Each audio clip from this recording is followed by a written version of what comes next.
Boa tarde a todos. Se calhar não íamos deixar ficar aqui as pessoas muito tempo à espera. Já passam 6 minutos da hora marcada. Já temos aqui um grupo já simpático nesta conversa que vamos ter. Se calhar então ia fazer aqui uma breve apresentação do que nos traz hoje a esta sessão online. O meu nome é Bruno Cardoso, eu sou da Associação Inoterra, parceiro da Associação Jovens Agricultores de Portugal, num projeto que se chama Equal Rural, e é esse projeto Equal Rural que nos faz e tem feito desdobrar em vários workshops, em várias conversas, em várias ações que têm decorrido sobre a valorização das mulheres no mundo rural. Este é o foco do projeto, a valorização e o enaltecer de projetos no feminino, no setor agroalimentar, e temos vindo há cerca de 6 meses a trabalhar afincadamente para conseguirmos ter esse projeto a funcionar e a funcionar bem, que neste momento é esse o feedback que vamos tendo de quem nos acompanha. Esta conversa hoje, e quero agradecer desde já a nossa ilustre convidada, a engenheira Lídia Santiago, um grande bem-aja pela presença aqui. Enobrece-nos a todos, não só à JAP, mas também a nós e Inoterra, que sendo mais pequeninos, sentimos assim também orgulhosos de a ter aqui connosco, e confesso-lhe que esse fundo desse computador, dessa sua imagem, é brilhante e foi uma ótima opção, é super colorido, numa tarde como a de hoje, assim, cheia de calor e com essa cor toda, até nos anima, até nos inspira. Um grande bem-aja pela sua presença aqui hoje. Quero também agradecer à JAP, aqui na pessoa do seu diretor, do engenheiro Firmino, e do grande motor desta associação, também o Dr. João Mira, que é sempre uma referência quando pensamos na JAP. Pensamos sempre nestas duas pessoas como realmente grandes dinamizadores e grandes promotores da agricultura em Portugal e na defesa dos interesses dos agricultores, e isso sobretudo dos jovens agricultores, e isso é uma coisa que nos dias que correm é tão difícil encontrarmos pessoas que defendam causas, e sobretudo causas nobres como aquelas que são o setor agrícola e o setor alimentar, porque até hoje ainda não conhecemos grandes alternativas à alimentação que vem da agricultura, por isso ainda bem que há quem defenda a agricultura e este setor. E eu ainda falo com conhecimento de causa, porque estou em Tarouca neste momento, que é um concelho do interior, e como tal, sem agricultura, este concelho, como muitos concelhos do interior, provavelmente já se estão neste momento já a perder população, sem agricultura ainda perderíamos 3 ou 4 vezes mais. Não quero alongar nesta conversa, só queria frisar este assunto e dar realmente ênfase e importância a estes assuntos que vão ser tratados aqui, que é olhar o outro prisma, olhar o papel e a importância que as mulheres têm neste setor agrícola e alimentar. Eu quero agradecer também a todos os outros participantes que neste momento estão aqui presentes. Espero que no final sintam, ou pelo menos a expectativa que tinham, no final seja realmente boa e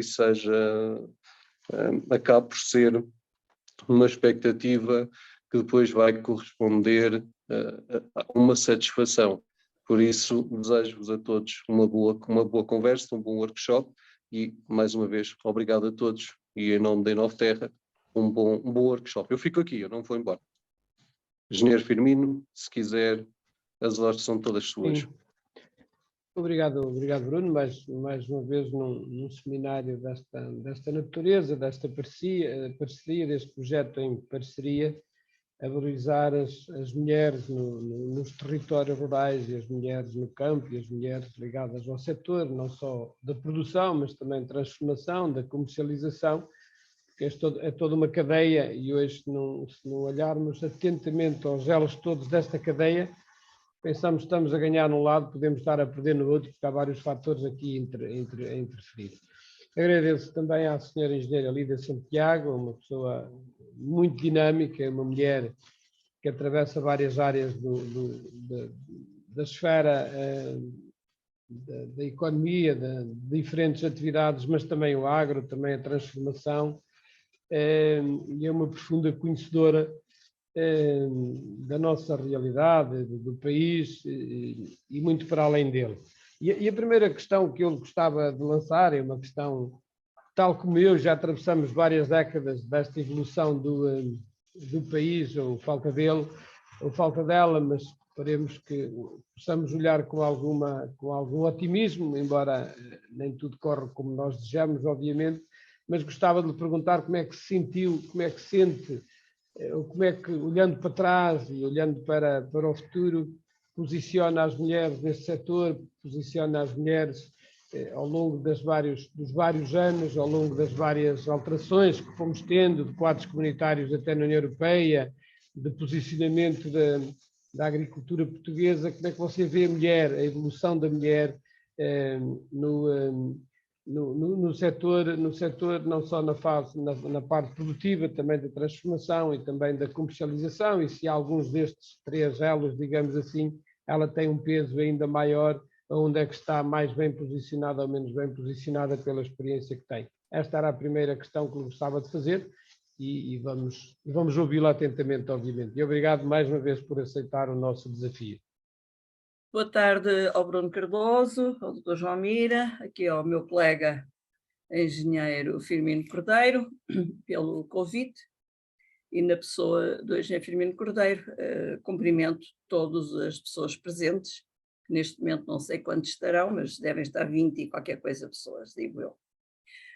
Ora bem, vamos lá começar um bocadinho aqui pelo princípio. Há um ditado português muito antigo que diz que por trás de um grande homem está uma grande mulher. E esse ditado é tão antigo que se o temos, vem do tempo em que a agricultura existia, mais predominantemente, em que o país era mais de agricultura do que de indústria, inclusive. O que significa que a mulher, quer se queira quer não, sempre teve um papel predominante, ou como é que eu ia dizer, na agricultura familiar e na economia familiar. Eu recordo-me, por exemplo, eu já nasci numa família muito ativa, eu já nasci na indústria alimentar, mas de facto as minhas origens são da Beira Baixa, de Castelo Branco, e também o meu avô era agricultor e era, portanto, produtor de leite de ovelha e produtor de queijo de ovelha, mas também me recordo que, de facto, o meu avô, enfim, evoluiu bastante, porque foi à Guerra 17 e depois é que a vida dele começou, mas quem tinha ao lado dele era uma brava mulher, e era, de facto, essa mulher que muitas vezes era, como diziam às vezes os empregados, naquele tempo não se chamava nem colaboradores, nem empregados, era o pessoal que havia, diziam que era a minha avó que vestia as calças, precisamente porque as mulheres também sempre tiveram o seu papel. Ora bem, voltando aos tempos de hoje e a todos estes apoios que têm existido para a área agricultura versus alimentar, eu penso que, e daquilo que eu tenho conversado e visto por aí pelo mercado, eu penso que cada vez há mais mulheres individualmente a assumir a liderança de explorações agrícolas. Daquilo que eu sei, até, nós temos uma área, eu sou vice-presidente da Ordem dos Engenheiros e, portanto, represento 12 a 17 especialidades de engenharia, uma delas agronomia, e uma das especialidades que mais mulheres têm é precisamente a especialidade de engenharia agronómica. O que significa que muitas das mulheres engenheiras agrónomas também trabalham por conta de outrem, mas há muitas que de facto já trabalham individualmente e estão à frente, são CEOs de áreas de exploração, umas mais pequenas, outras maiores, mas de facto é o que acontece. Há futuro. Ora bem, nós temos aqui alguns problemas relativamente à liderança feminina na agricultura. Eu, por exemplo, também acabo por ser líder na agricultura numa propriedade que tenho, num monte que tenho, na zona de Castelo Branco, e nem sempre é fácil liderar homens. Eu tinha um empregado que me dizia assim, não é qualquer homem que a acompanha, porque de facto ele dizia que a trabalhar ao meu lado muitas vezes se via aflito para me acompanhar. Mas não só. Uma coisa é o ritmo, outra coisa é a liderança. E muitas vezes, e eu na Beira sinto isso, não sinto isto em Lisboa, mas na Beira eu sinto isso, que os homens ainda olham assim de lado para uma mulher que aparece e na agricultura e que manda fazer isto ou aquilo e, portanto, temos essa situação. De facto, eu também pego num trator e também ando e também avanço, mas há trabalhos mais masculinos e há trabalhos mais femininos e a liderança pode ser, de facto, um trabalho bastante feminino. Também nós estamos num momento de viragem, porque, já não falando nos fatores climáticos ou climatéricos e a falta de água e, enfim, a situação que nós temos com a camada de ozónio e outras coisas mais, nós estamos aqui num momento de viragem. Na realidade, o tempo de haver as terceiras, as pessoas que iam à jorna, as pessoas que trabalhavam facilmente, acabou. Eu estou a ver, por exemplo, ali na zona de Castelo Branco, timorenses, que ultimamente tem sido a safa de algumas pessoas e até tenho ouvido que são bons trabalhadores para isto. E onde é que eu quero chegar? Quero chegar que, se calhar, a agricultura também está na fase de dar um grande salto e de nós utilizarmos a informática e a inteligência artificial para nosso apoio. O que é que isto significa? Significa que, se calhar, nós, e sobretudo então mulheres, precisarão de uma formação complementar. Para quê? Para saber gerir informaticamente drones, para saberem gerir dados, porque é preciso saber ler dados, não basta ter o teclado e teclar o que quer que seja, porque precisamos de saber, se calhar um drone vai-me dar uma percentagem de umidade, vai-me dar uma temperatura, vai-me dar, se calhar até me pode dar mais dados, logo se vê o que é que tudo isto vai evoluir, mas pode-me dar se calhar o cálcio que há numa terra, pode-me dar o boro que há numa terra, pode-me dar se calhar, por métodos analíticos, se calhar mais eficientes no futuro, não é? E eu preciso, ou melhor, quem estiver à frente destas situações, precisa de saber ler dados, interpretar dados. Porque o drone é fácil de alguém manejar, homem ou mulher, Os dados necessitam ser interpretados e depois precisa de se entrar a outra parte toda informatizada e até inclusive com situações aqui de inteligência artificial no sentido de robotizar, de colocar aqui instalações mais, como é que eu ia dizer, mais perspicazes, mais eficientes e que respondam no momento certo da necessidade, sei lá, de uma rega, de uma adubação, de uma mineração, enfim, acho que é por aqui.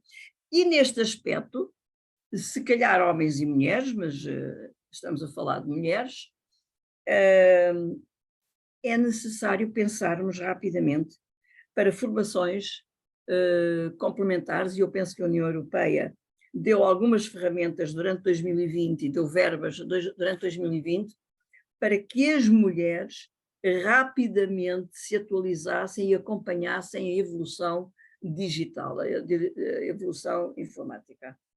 E é nisso que eu penso que nós todos temos que apostar, homens ou mulheres, mas para as mulheres que estão à frente destas áreas, necessitam saber que existe, necessitam saber como se trabalha e também saber liderar estas situações, porque também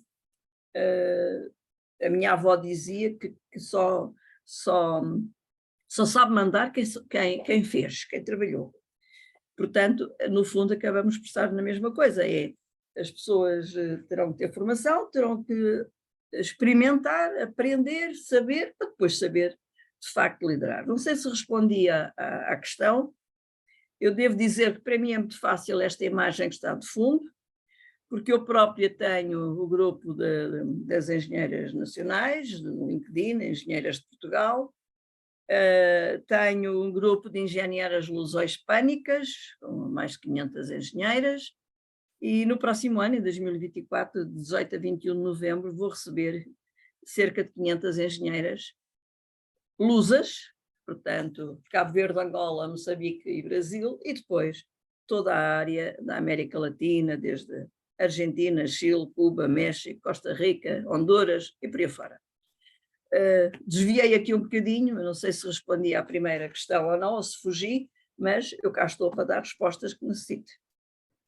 Bem, olha, caso para dizer os homens que se preparem, né? com tanta engenheira nos vários continentes a estarem alinhadas, a coisa vai ficar séria, portanto vamos ter de nos preparar. Obviamente estou a brincar, não, respondeu, acho que a tendência da agricultura é o aumento da sua informatização, da sua digitalização, aquilo que nós hoje chamamos, no fundo, a agricultura de precisão, ou seja, a agricultura tem de evoluir e eu defendo que não são apenas as grandes explorações ou médias explorações que devem optar por este sistema. As pequenas também o podem fazer através das suas organizações produtoras, das suas cooperativas, depois havendo mais área conjunta, nem que seja de proprietários diferentes, desde que as pessoas vão aderindo, podem usufruir destas ferramentas que nos ajudam muito a tomar decisões, porque a base da agricultura de precisão é a introdução de dados, são os dados, não é? Depois as aplicações fazem, obviamente, as interpretações que têm de fazer e facilitam, e em muito, um conjunto de cálculos que demorariam mais tempo a fazer pelos engenheiros, digamos assim. Portanto, eu não sei se estamos muito afastados ou muito longe desta realidade. É evidente que já existem muitas empresas especializadas em equipamentos de agricultura de precisão a operar em Portugal, existem várias, obviamente, e todos vamos conhecendo quais são. Há também uma procura e uma adesão cada vez maior. Nós estamos confrontados com um problema muito grande à escala mundial, mas que se reflete aqui muito no nosso país, são as alterações climatéricas. A questão da água é outra problemática muito grande, cada vez maior, cada vez mais acentuada à escala mundial, mas então aqui num país mediterrâneo, tal como Espanha, devemos ser os dois países com mais problemas a este nível na Europa. E também, Engenheira Lídia, gostava que refletisse um bocado sobre isto, porque com certeza são preocupações transversais a toda a ordem dos engenheiros e a todos os engenheiros à escala mundial. E o que é que nos pode, em algumas reflexões que tenham feito sobre isto, adiantar sobre acordos ou falta deles entre os vários países, que todos nós, no fundo, contribuímos, não vale a pena estar a culpar estes ou aqueles, mas hoje este nosso planeta está seriamente ameaçado, pelo menos, ou bastante ameaçado, e nós temos de encurtar caminho por forma a atenuar esta consequência. Portanto, para mim, a questão das alterações climatéricas, e no caso concreto português, da água, da importância da água para a agricultura e de sua boa utilização, são cruciais para continuarmos em crescendo, a produzir alimentos, a exportar, e a fazer uma equação muito simples, que é: temos de comprar outros que necessitemos com o produto do dinheiro que exportamos, dos produtos que exportamos, em que somos bons e que temos boas capacidades para produzir. Portanto, queria que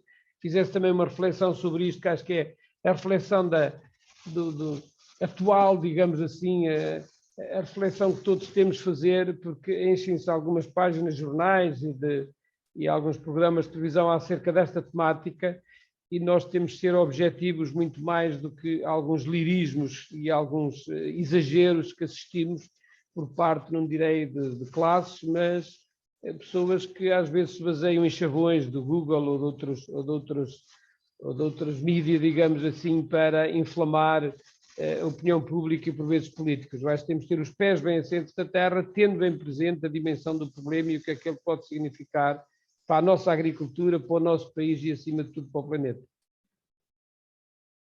Pois, de facto, as suas palavras são, por um lado, assustadoras, mas por outro lado, são outras oportunidades.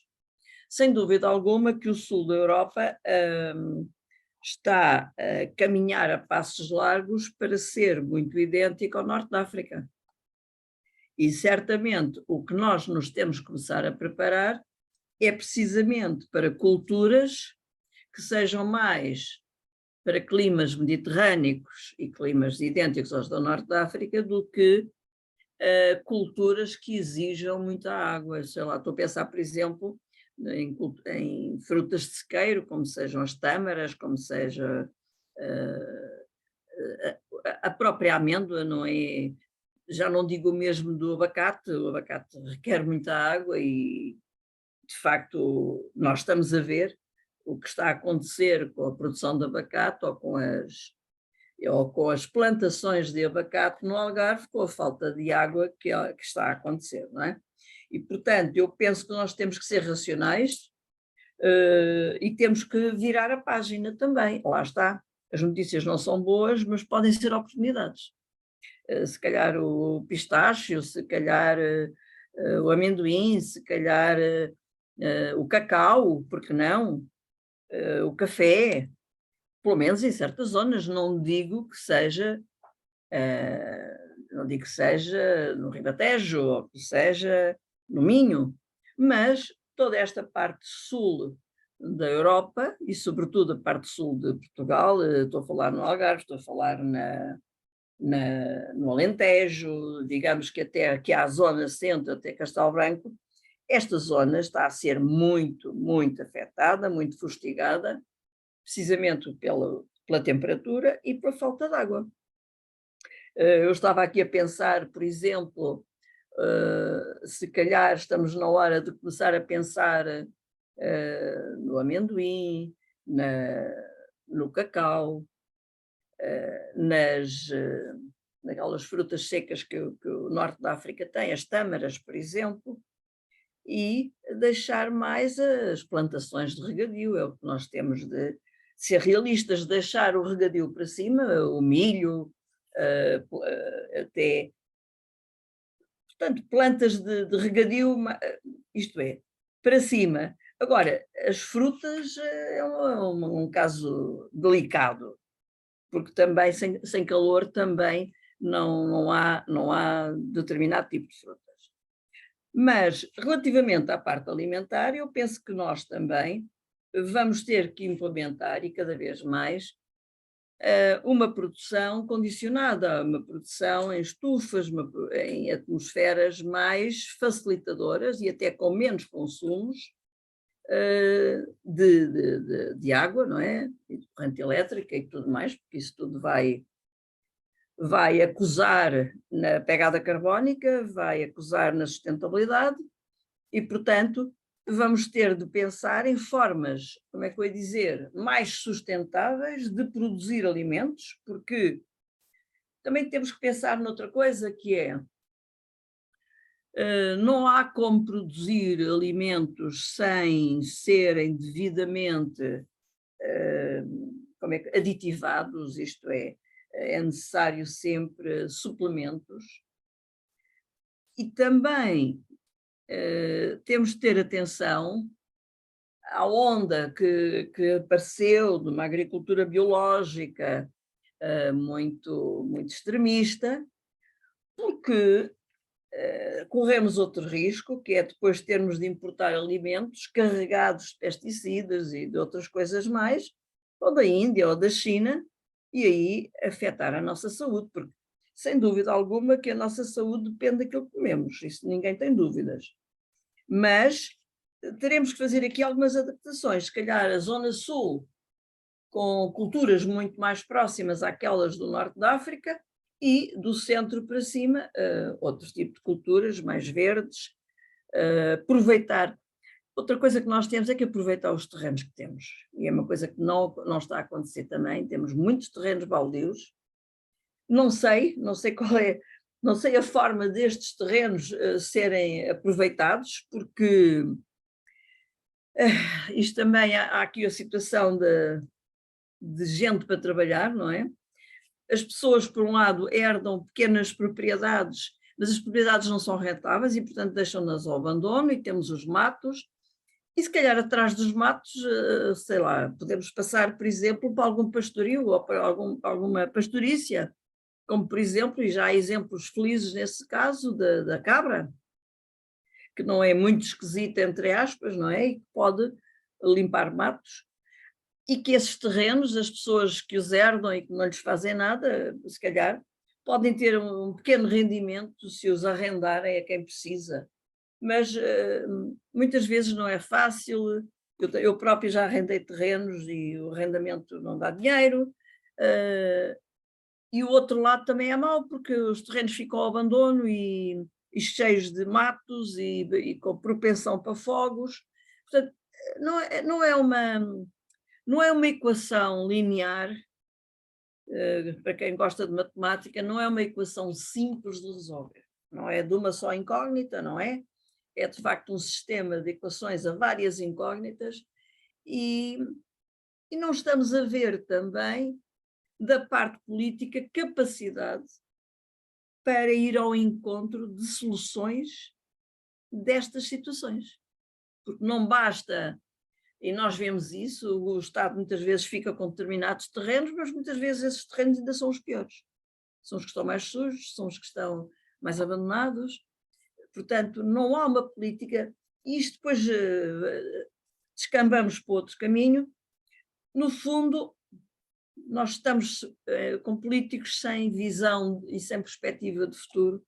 Precisávamos de uma pessoa aqui que tivesse, de facto, uma visão de futuro para este país, porque andamos a correr atrás do prejuízo, é navegação à vista, hoje é um acidente e vai-se àquilo, há um assunto e vai-se àquilo, e não há uma perspectiva de futuro, não há um levantamento exaustivo de propriedades, de qualidade dos terrenos, como é que eu ia dizer, agricultura apropriada aos terrenos, de acordo também com a umidade associada à água local, e isto é pena que não exista, quer dizer, isto não é só na agricultura, é em tudo. E nós vemos isto na ferrovia, e vemos isto em tudo, na captação de águas, acabar com as térmicas de um dia para o outro e depois vemos o resultado que aconteceu. É tudo. Às vezes quer-se dar um passo maior que a perna, mas não há infraestrutura para o dar. e depois ficamos agarrados. Mas pronto, é o que temos, não... E pronto, é um país que está hipotecado, de certo modo, a um futuro. Não sei como é. Vai ser isto, é gerir o dia a dia e, enfim. Não, eu acho que não é muito difícil, obviamente, pegar nesta questão e responder em poucos minutos o que quer que seja, mas eu acho que a Geira conseguiu tocar nas feridas disto, e as feridas disto são, por um lado, haver alguma preocupação com a evolução da climática, sim senhora, mas desde logo escolher as melhores espécies, algumas mudanças de cultura que se possam adaptar melhor ao território, nomeadamente àquele que temos mais seco. Essa pode ser, obviamente, um cuidado que os nossos institutos, as nossas universidades, a nossa investigação, o nosso Estado, o nosso Ministério da Agricultura terá de fazer. Depois olhar muito bem para esses terrenos abandonados, o que é que nós podemos fazer por isto, porque se nós não fizermos, alguém vai fazer, e em última instância quem faz são os incêndios. Os incêndios pintam isto a negro, terra queimada, com o desaire que isso é, e com o manifesto desprezo com um país que é pequeno, ainda expõe uma boa parte do seu território, porque associado a alguma floresta que se possa ter uma melhor adaptação, associado a uma pastorícia, como referiu, que pode ter um impacto interessante, existe uma área de negócio que em Portugal está a ter um sucesso estrondoso, que é o turismo, mas nós não queremos só um turismo de massas, acho que não devemos querer só um turismo de massas, a conhecer as nossas principais cidades, Lisboa, Porto, Algarve, Faro, Coimbra, eventualmente, mas também, e as nossas praias, obviamente, baseado no balnear, mas também um turismo que veja, que conheça um pouco do nosso território, porque quem vem 6 ou 7 dias para Portugal, se tirasse 2 para visitar uma zona qualquer do interior, apercebia-se ainda hoje mesmo, obviamente, de algum interesse que tem, de produtos autóctonos, produtos de excelente qualidade que podiam levar para os seus países, são bandeiras nossas e temos tantos para falar, que eu acho que tem de haver aqui uma sintonia mais fina entre áreas da governação, por forma a que estas coisas possam ser valorizadas. Infelizmente, como disse depois, ao falar na sensibilidade dos políticos, ou na falta dela, é muito claro aquilo que não se tem feito por este país. Tal como a questão da própria água. Nós vamos ter problemas até com culturas bastante adaptadas ao sequeiro, porque não há planta que não precise de água, quantidades ínfimas de água para sobreviver. Para sobreviver é ínfimo, mas para ter alguma produtividade já precisa de mais qualquer coisinha. Portanto, eu temo pelo olival tradicional e pelo olival que não tem rega, temo por amendoeiras que também existem no país, tradicionais e que também não têm rega, temo até por vinhas onde é que era impensável fazer-se rega e agora, se não houver água, já é difícil instalar isso. Portanto, o que eu acho é que nós não podemos deixá-la correr para o mar, temos de pegar em boa parte dela, sermos mais eficientes, porque depois ir ao mar, tirá-la e transformá-la em água doce, a agricultura, a margem de negócio da agricultura não compensa de facto isto. Bom, mas isto leva-me só a outra questão que eu acho que a Geira também conhece bem esta realidade e tocou nela também, portanto a sua resposta anterior foi muito abrangente, que é a questão das pessoas, portanto, a nossa falta de mão de obra nos territórios rurais, e temos cada vez mais acudir a pessoas que vêm de fora, esperemos que todas bem intencionadas, às vezes temos aqui exemplos menos bons, mas isso faz parte é assim, nós também fomos um país que emigrou muito e agora temos de saber receber para termos aqui uma boa colaboração entre todos. Mas esta falta de recursos nestes territórios pode ser, acho que também se está a fazer muito pouco por ela. Portanto, nós com o Ministério da Agricultura e uma área do desenvolvimento rural que já não é bem uma Secretaria de Estado, enfim, com estas falhas que o Ministério da Agricultura tem tido, com o Ministério agora da Coesão, que devia olhar bem para estas problemáticas todas, não, são problemáticas estruturais para o país que queremos deixar no futuro. Não parece que tenham isto em mente, e com um turismo engavetado no Ministério da Economia, portanto, nossa Secretaria de Estado do Turismo está no Ministério da Economia, nada contra, mas devia estar muito mais encaixado nestas preocupações da coesão e nestas preocupações da própria agricultura e a valorização dos nossos produtos, porque nós se olharmos bem e se lermos coisas da estatística, percebemos que o setor, apesar de que tem mexido mais nas últimas décadas, é o setor agrícola. Nós temos aumentado o setor agrícola e agroalimentar, os vinhos, a cortiça, tudo aqui inserido, as bebidas, digamos assim, é um setor que tem dado muita cara. Portanto, porquê é que os políticos não olham para este setor como uma referência a par daqueles que temos de olhar também, o calçado, o têxtil e todos aqueles que nós efetivamente temos boas razões para continuar a investir nele. Portanto, uma questão que me ocorre nisto, embora não seja uma questão, já foi aflorada, é se acha que devíamos ou não armazenar mais água, porque é um perigo, e há muita polémica à volta de armazenar água e de fazer obras estruturantes. Só temos o Alqueva. Eu, por exemplo, defendo que devíamos ter mais 2 ou 3 no país, bem localizados, por esse interior, por esse interior que passa por Castelo Branco e chega mesmo até Trás-os-Montes. Trás-os-Montes temos várias barragens, são todas para a eletricidade, não há um aproveitamento de 1 litro de água para a agricultura. Portanto, essa é uma questão de reter água que ele queria deixar muito clara. E a questão da mão de obra, ou seja, se nós não podemos reter mais recursos humanos com formação superior, não só nas áreas das engenharias, mas estas são cruciais, nestes territórios, porque nós estamos a investir, temos um bom ensino, muito boas universidades que dão cartas cá dentro e lá fora, mas estamos a deixar perder estes recursos humanos. Portanto, ou seja, todos os nossos impostos suportam isto, uma boa parte deles, e depois acabamos por os deixar sair, porque eles não encontram aqui também uma perspectiva de bom futuro em termos salariais, em termos de facto de condições para que um jovem se possa instalar como empresário, seja na área em que for, porque a carga de impostos que nós temos, a carga de custos que nós temos com os combustíveis, ao preço que temos, e também nos combustíveis, se nós não devíamos ter uma política muito mais verde em relação aos combustíveis, aos carros elétricos, a outras formas de energia que nós devíamos aqui criar, que já existem, estão todas à disposição, e nós não somos capazes de nos desligar, digamos assim, das bombas de combustível habitualmente. Portanto, era uma reflexão que eu queria deixar sobre isto, ou seja, sobre a questão da retenção da água, sobre a questão da energia e sobre a questão da valorização dos territórios do interior para que se tornem mais apelativos, mais atrativos a novos jovens, a novos empreendedores com capacidade, com formação superior, nomeadamente nas áreas das engenharias.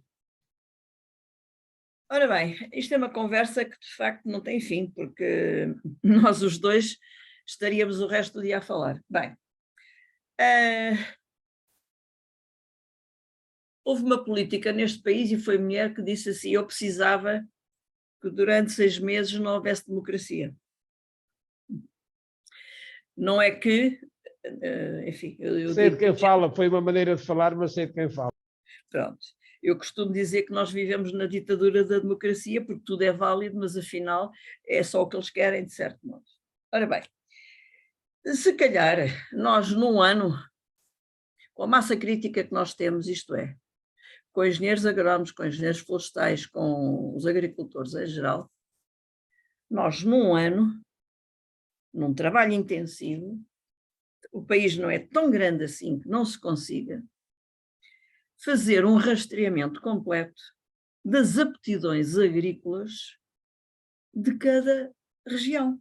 Também há muita diferenciação, é verdade, mas os agrónomos conhecem, os florestais conhecem. E aqui deveria de haver uma liderança forte. Lá está aquilo que eu dizia, 6 meses sem haver polemização. É lógico que alguém tem que pôr a cabeça no cutelo e alguém tem de se rodear com uma equipa competente de agrónomos, florestais, veterinários, técnicos, de equipas competentes, que, no fundo, definam uma estratégia a longo termo para o país. E aquilo que se dá no Minho tem que se render e tem que ser um potencial certo. E aquilo que se dá em Trás-os-Montes tem que render e ser um potencial certo e ser uma mais-valia. E aquilo que se dá na beira litoral tem que ser mais-valia. E aquilo que se dá na beira interior, ou na beira alta, ou na beira baixa, no meio das pedras, na beira alta, tem que dar qualquer coisa e mais-valia. E o Alentejo a mesma coisa e o Algarve a mesma coisa. Agora, isto precisa de quem? Uma liderança forte e dizer-se: o Minho só produz isto e isto nos meses disto e daquilo, nos meses de outubro a janeiro ou fevereiro produz só, se calhar, hortícolas, a beira litoral se calhar só produz hortícolas, não é? E assim sucessivamente. Agora, não há massa crítica para se fazer isto? Para se definir uma estratégia nesta área?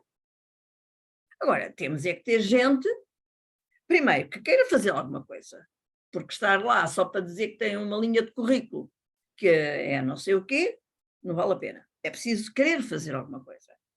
É preciso rodear-se de pessoas que saibam, também não estejam ali para a linha do CV, do currículo. E é preciso, no fundo, termos gente que conheça o país e que queira fazer. Porque já falou aí por 2 ou 3 vezes do turismo. O turismo é uma moda. Nós temos é que ir à nossa fonte. Ok, tínhamos barragens, vendemos-las.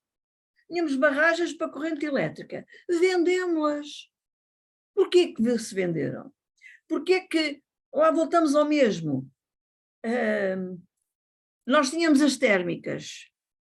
As térmicas faziam muito CO2 para a atmosfera e, por conseguinte, foi melhor fecharem-se. Usava-se o carvão.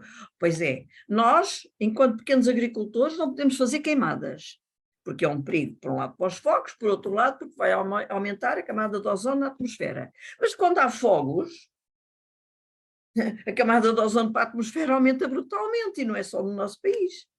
Eu sei que isto é um mal geral, e isto acontece na Austrália, nos Estados Unidos, e em Espanha, em todo lado, mas é necessário, de facto, alguém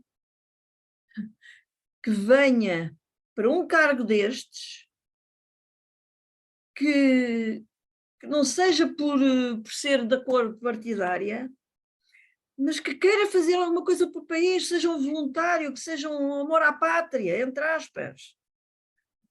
Porque senão nós iremos, como eu já disse, nós estamos um país, eu já sou uma menina com uma certa idade e já tive os meus 18 anos e cheios de ambição e fiz o que fiz e não fiz pouco, graças a Deus. Se todos fizessem como eu, o país se calhar era muito mais rico.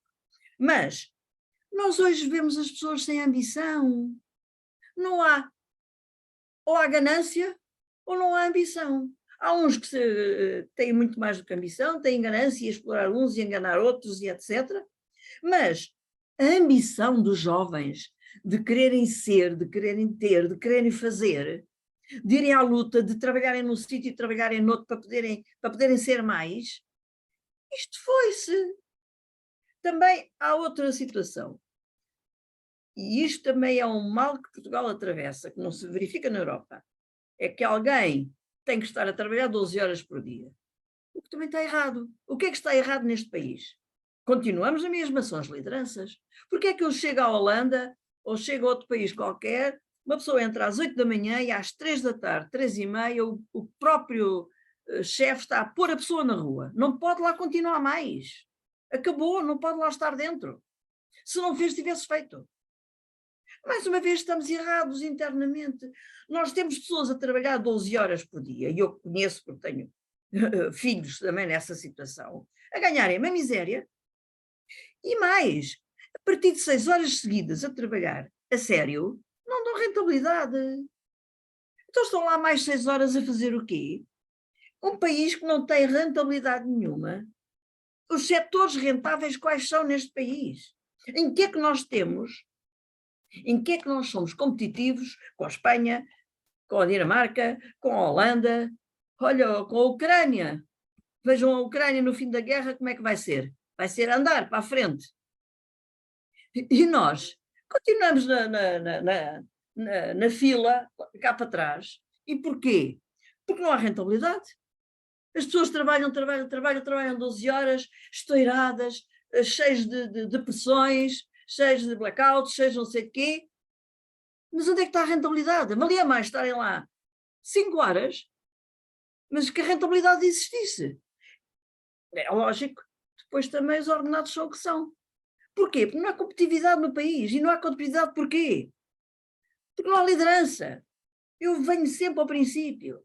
Não há organização, não há estratégia. Não há uma organização de produção, não há uma estratégia de produção. Pronto, mas acho que temos que passar para o discurso positivo. Temos que fazer isto, temos que andar para a frente, temos que ser exemplo. Água, temos que armazenar, não há outra forma. Não há outra forma. Quando chove, temos que aproveitar toda.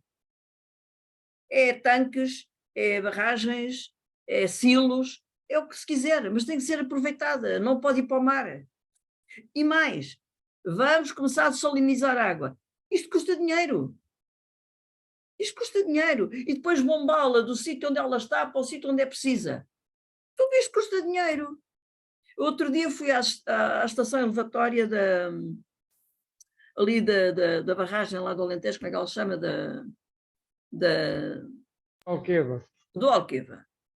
E adorei ouvir o nosso colega a falar que no próximo ano eles já têm as 6 bombas que eram necessárias, começaram com 2, mais 2, já estão na 6ª, e portanto no próximo ano já vai quase chegar a Sines a água. Quer dizer, com uma barragem só já se começa a ter algum efeito. Agora, barragens para produção de corrente elétrica, ótimo, mas é preciso que também seja aproveitado para águas de regadio. E conservá-la toda. Tudo é pouco, porque chega-se a esta altura, os espanhóis barram-nos as entradas de água do Tejo e de outros rios. Porque também precisam dela. E nós que estamos aqui na ponta, no terminal, ficamos a olhar para o Rio Seco. Bem, entramos aqui num caminho que não é o positivo nem o construtivo. Temos que fazer mais e melhor e cada um por nós. Pronto. É isso, Gera. Mas ficou clara a sua mensagem, que efetivamente nem tudo é mau, mas infelizmente todos devemos contribuir para que as coisas possam ir melhorando. O tempo vai passando, obviamente. Eu pedi-lhe para numa nota final, deixar uma mensagem de esperança para as mulheres do agro, para esta gente que se dedica, que tem paixão também pela agricultura. E hoje, se fizéssemos uma estatística, quem entra hoje nos cursos de agricultura, se não está equilibrado, se calhar porventura até podem ser mais mulheres do que homens, mas também não é o mais preocupante, mas já efetivamente começa a haver muita gente que procura este tipo de formações, de formação. Mas independentemente disso, mesmo para aquelas que são, eu vejo na minha zona em Trás-os-Montes, portanto, a dimensão da propriedade não é muito grande e muitas das vezes um membro do casal instala-se com um jovem agricultor e o outro está a ter outro tipo de atividades, geralmente atividades até mais pesadas, na construção civil ou até em áreas que podem ganhar uma jornada ou terem um contrato de trabalho. E geralmente a senhora ocupa depois a gestão e ocupa-se mais da atividade agrícola. Portanto, eu queria que nos deixasse uma mensagem final. Hoje o setor é feito, obviamente, de homens e mulheres. Hoje as mulheres têm outra, têm pela força e por aquilo que se foi conquistando ao longo dos anos. Então, de igual forma, ao nível dos homens, obviamente, isto já nem valeria a pena falar nestas coisas, mas por vezes ainda se justificará. E hoje estamos todos numa linha de desafio, que é um desafio muito grande, mas é preciso continuar a falar em algumas coisas que por vezes não são as mais corretas. Portanto, queria que nos deixasse uma nota final da sua experiência, daquilo que nos revelou ao longo deste parece que é muito tempo, mas é sempre curto. Que esperança ou falta dela nos deixa para este país, para as mulheres e para todos que possamos contribuir para melhores dias, como se costuma dizer, é o que todos desejamos. num país à beira-mar plantado, que já quase dividiu o mundo a meio, uma boa parte dele foi nosso. Portanto, era a nota final que eu podia fazer. É verdade, sim, senhor. Eu, de facto, tenho grupos de mulheres, mas não sou uma existencialista, não sou uma fundamentalista, como é lógico, e acho que o mundo se constrói com homem e mulher. E isto é que é o equilíbrio. Embora às vezes haja desequilíbrios, mas o equilíbrio é a cumplicidade e a complementariedade em tudo. O que hoje verificamos, de facto, é que mesmo nas nossas escolas e universidades temos as mulheres em formações, às vezes mais mulheres que homens, mas mesmo que estejam em termos paritários, nós vemos as mulheres com mais sucesso académico, às vezes, do que os homens, ou os jovens, porque, de facto, as raparigas amadurecem mais cedo e tomam essa responsabilidade de levar uma formação a sério. Os rapazes estão numa fase ainda anterior enfim, de descobrir outras áreas da vida, e são normalmente as raparigas que andam para a frente, são boas alunas e tudo mais. Eu penso que também nesta área da agronomia, da floresta, inclusive a produção animal, que está aqui um bocado difícil por causa da comida para eles, não é? Para os animais, está um bocado difícil. Mas, sobretudo, a parte da agronomia e floresta, eu acho que há esperança de que novas mulheres venham, e temos estado a ver isso em muitas startups, em muitas coisas, em que as mulheres andam para a frente. E estão a criar nichos de mercado. Um é o mel, outros são as flores comestíveis, outros são as próprias doces das compotas.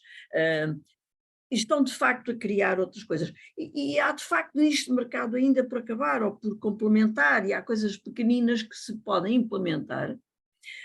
É lógico que muitas vezes são nichos de mercado que às vezes não são fáceis de criar consumo e o consumismo em pequenas áreas, como por exemplo, eu dou sempre este exemplo, o beber leite de cabra, que é o leite mais saudável e o leite que substitui o leite da mulher, e que depois na prática o leite de cabra muitas vezes é misturado com o de vaca e com o de ovelha, e ou fazem queijos ou fazem... E embalar um leite de cabra para a saúde materno-infantil, para as escolas, é tudo uma questão de habituação. O leite de cabra tem um gosto diferente do de vaca, é verdade, mas é o mais saudável deles todos. É aquele que não provoca problemas respiratórios, é aquele que nos Estados Unidos se tratou tuberculose com o leite de cabra.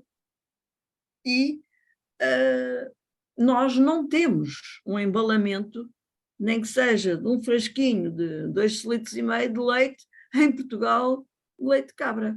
E andamos, para quem consome o leite de cabra em Portugal, ou compra nas cadeias espanholas, no Mercadona, leite de cabra, ou compra nas cadeias normais o Presidente, que está 1 litro de leite, está à volta dos 2,5 ou 2,6 euros, ou 2,8 euros. Portanto, é um outro nicho de mercado, é uma situação, é uma solução que olha, por exemplo, eu ando à procura de burras, porque também precisava de umas burras para o meu campo, e se calhar com o leite das burras também posso fazer um outro nicho de mercado para a cosmética, quem sabe até um queijo de leite de burra, que também é bastante saudável. Pronto, há ainda coisas para explorar, há fé, há esperança, como é que eu ia dizer? Há oportunidades ainda. Agora, temos que de facto ir atrás delas.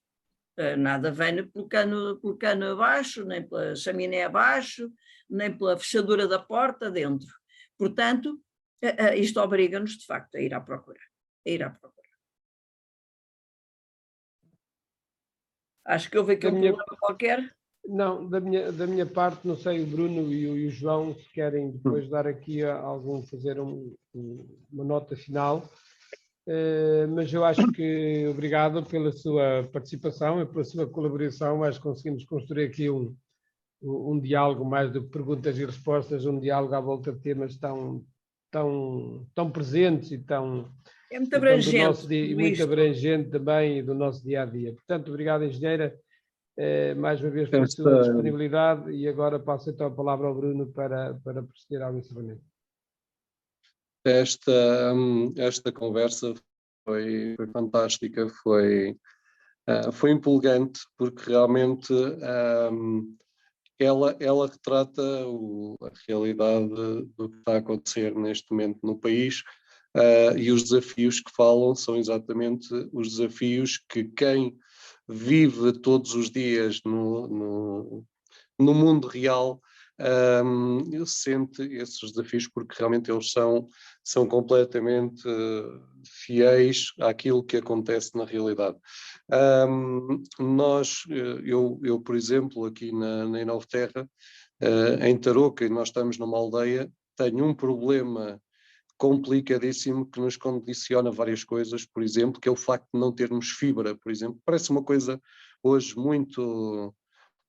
Parece uma coisa banal, mas o facto é que eu tenho jovens a trabalhar aqui e a fibra tem uma importância brutal para que, por exemplo, numa lógica de casal, um que esteja mais ligado às tecnologias e outro mais ligado ao campo, automaticamente muda de ideias, muda de ideias de vir para cá, porque com a ADSL não se consegue trabalhar. E eu já pedi vários orçamentos e já falei com a Câmara Municipal, já fiz vários forcings, mas continuo com a fibra a 8 km de uma rede privada que nem sequer é de comunicações, mas que não... eu nem sequer sabia que as redes de fibra em Portugal não pertenciam às operadoras, nem todas pertencem às operadoras de comunicação. Alguns são investidores privados que compram os direitos em determinados concelhos e pronto. E são às vezes estas pequenas coisas que parecem pequenas, mas que realmente fazem pensar duas vezes antes de muita gente até se mudar para esta região, para estas e para outras, certamente. Isto é apenas um exemplo, haveria muito mais. Já agora queria só também, aproveitando que estava a falar das novas oportunidades, a senhora engenheira, a Lídia Santiago, falava dos novos nichos a Inovaterra tem uma cadeia de distribuição de pequenos produtores que faz distribuição todas as semanas nas grandes cidades. Já agora, ou seja, nós pegamos nos produtos todos dos pequenos produtores aqui destes concelhos à volta, Tarouca, Lamego, Rezende, Armamar, e distribuímos estes produtos semanalmente, vamos levar diretamente aos consumidores. Eu não conheço mais nenhuma organização que faça isto em Portugal, pelo menos organização não lucrativa, e que tenha uma influência tão grande na vida dos agricultores, porque realmente estes pequenos agricultores que não têm a sua dinâmica focada na área comercial, nós acabamos por lhe fazer e facilitar, e tem sido um sucesso aqui localmente. Neste momento temos 13 produtores, mas tem sido um sucesso estamos a retirar aqui da região, estamos a enviar para a cidade entre 6 a 8 toneladas de produtos por mês, o que é, para pequenos produtores, não é um número que a gente possa dizer assim tão, mas é um número que... Mas é um número que... e isso corresponde entre 8 a 12 mil euros que entram na região todos os meses. Também são importantes para esses agricultores, o que para nós é um motivo de orgulho e de mérito, realmente termos este projeto, porque ele funciona, já funciona quase há 5 anos e funciona muito bem, e tem uma equipa mesmo da Inovaterra que funciona para os cabazes. Isto é só uma nota de rodapé, não quero prolongar muito. Nós começamos às 3h36 e vamos acabar às 4h36, exatamente uma hora depois, como estava previsto termos uma horinha. cá estamos nós, então, a finalizar. Muito obrigado mais uma vez à senhora engenheira Lídia Santiago, porque realmente foi muito importante. As suas palavras são de grande conhecimento, de grande sensibilidade neste setor, porque era neste que estávamos a falar. Acredito, e como disse no início, que realmente tem uma vastidão de áreas onde toca. Agradeço-lhe porque foi muito útil. Nós já gravamos esta sessão, vamos tentar partilhar para difundir este conhecimento também para outras pessoas, para que possam usufruir, porque realmente ele é importante. Esta conversa foi produtiva. Engenheiro Firmino Cordeiro, é sempre um prazer. Acho que a única forma que temos de nos encontrar é aqui, é atrás das câmaras, mas um dia ainda tenho o desejo, ver se até ao final do ano ainda conseguimos conversar um bocadinho e trocar umas ideias, porque realmente estas conversas são sempre úteis e Podemos obrigado também encontrar ao centro, em si. podemos marcar um encontro ao centro. Claro que sim, fica o desafio, fica o desafio. O próximo é presencial, engenheiro Firmino. Disponham quando precisarem. E agradeço a todos. Obrigada. Agradeço a todos os outros. Um bom dia para todos. Obrigado. Muito obrigada. Até à próxima. Obrigado, engenheira. Adeus, até outro dia. Obrigado.